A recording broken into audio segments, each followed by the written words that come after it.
My name is George Ellick from Oddschecker and welcome to the Oddschecker preview of Monday Night Football, Everton against Swansea City. I'm joined by Mr Monday Night Football, as we called you last time, David Jones. Looking at Everton first, they're unbeaten in 5, including the Europa League game, scoring 11 goals, conceding 2, bring Big Sam in. It's an easy game, isn't it? He's a miracle worker, isn't he? And it was exactly what he was telling us on Monday Night Football. Was it back in September when he joined us? And we asked him, we always try and get something different from our guests who come and see us on a Monday night. And we'd ask Sam in advance to prepare what it takes to keep a club in the Premier League, because this has become his specialism.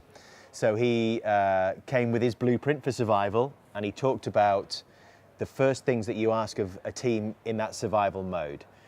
So clean sheets is absolutely paramount. So how do you get your team to start keeping clean sheets? Because as soon as you start keeping clean sheets, you'll move up the table.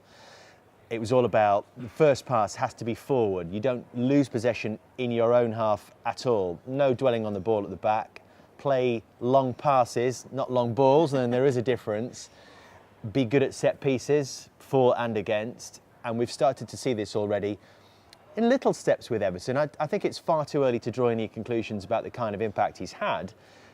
But first of all, we've seen an organisation of the back four that clearly wasn't there before, and that is absolutely paramount to that Allardyce blueprint. And we're seeing the results because they're managing to pick up the odd goals. The Wayne Rooney goal against Newcastle, a little bit of luck that came their way, but that's 3 points because they managed to keep a clean sheet. And you talk about the defence and how they've improved under Allardyce. Their right back is a player that not many people may have seen. He played very well in the Merseyside derby, but Jonjoe Kenny, a player that you and I both know very, very well, and he looks, just signed a new contract as well, and he looks like a fantastic player and a great prospect. Really interesting that so few people know anything about Jonjo Kenny, and as a director of Oxford United and as a fan of Oxford, of course, you know Jonjo because he was with us and made a huge impression in his time at the Kassam Stadium for his buccaneering play at right back, really, his bravery, not just without the ball, because when he came to us, he looked like a kid.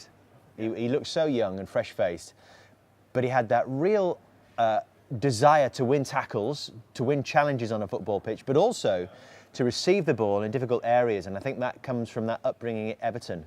You know, at right back, take the ball from the goalkeeper if you can, then make a pass and then be available for the next pass.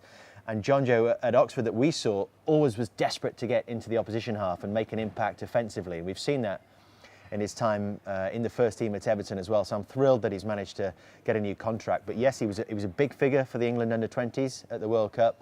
And hopefully his career will now kick on and he'll go from strength to strength. It just needed someone to show that little bit of faith in him. And he's had that lucky break. So you probably wouldn't have seen him, this current back four, as the Allardyce ideal back four when you consider them individually. Yeah. But it's working. So while it continues to work, I wouldn't think that Sam will change it.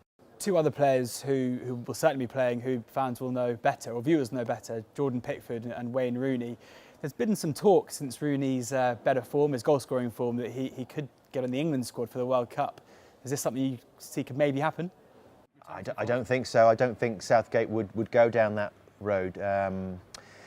For other reasons, probably not just his footballing ability, and maybe the two things are linked, that he's not worrying about the England thing anymore. He's concentrating just on club football, so he's scoring these goals again. And I for one, didn't expect this kind of impact in terms of the goal scoring. He scored as many goals as Swansea have this year, 9 already.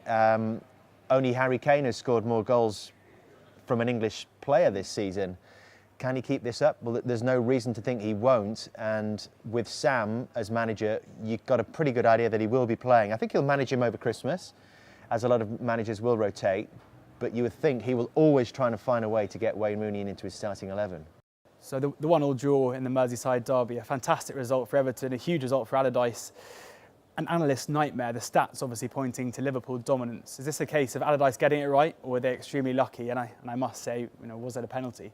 Well, it was a penalty. I mean, I can't listen to all the people around me who've played hundreds of games of football and saying it was a penalty and then disagree with them.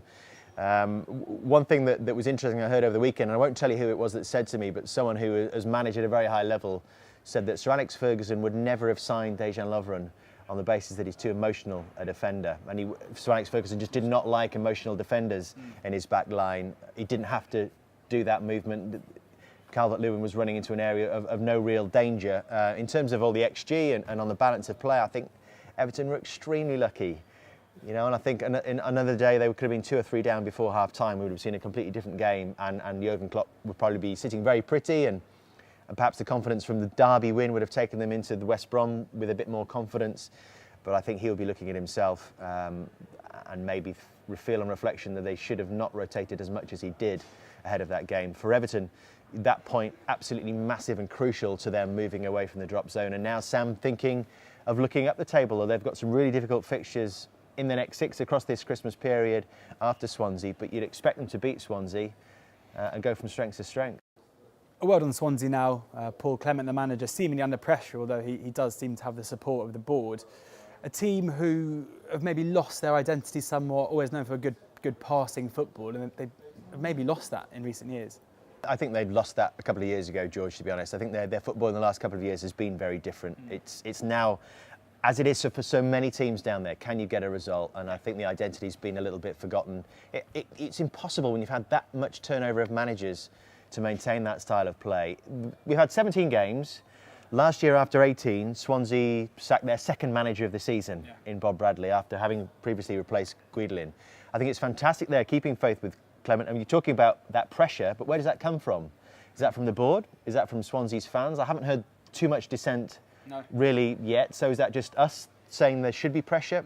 We look at where Swansea should be right now, given what they did in the summer. They sold Gylfi Sigurdsson so late, didn't really give themselves enough time to replace a man who had contributed 50% of assists and goals for them last season. It's no surprise really where they are. They are lacking in quality. Is Clement the man to turn it around? I don't know. And we were having this conversation about whether they would go down with him as their manager or not. I suspect probably not is the answer to that. And I'm sure he probably does need a couple of results. But before the season, would they have expected to go and win at Everton? Or would that be one that they would write off? Time for predictions, and last time we did this, it's fair to say that I came out on top, and it's only fair after you went last time. It's now my turn to go first, and I'm getting in there first. It's an obvious one. Everton to win to 0 is my pick. As we mentioned, Allardyce very keen on a clean sheet, and Swansea unable to score. I'm going to go Everton to win to 0, but also I'll throw in Gylfi Sigurdsson to score a goal against his former club. But I think you would be crazy to back anything apart from Everton winning to 0. So there you have it. Make sure you tune in to David and the guys, and John Terry as well, a special guest on Monday, talking of emotional defenders. But make sure you tune in on Monday night for Everton against Swansea, set to be a cracker.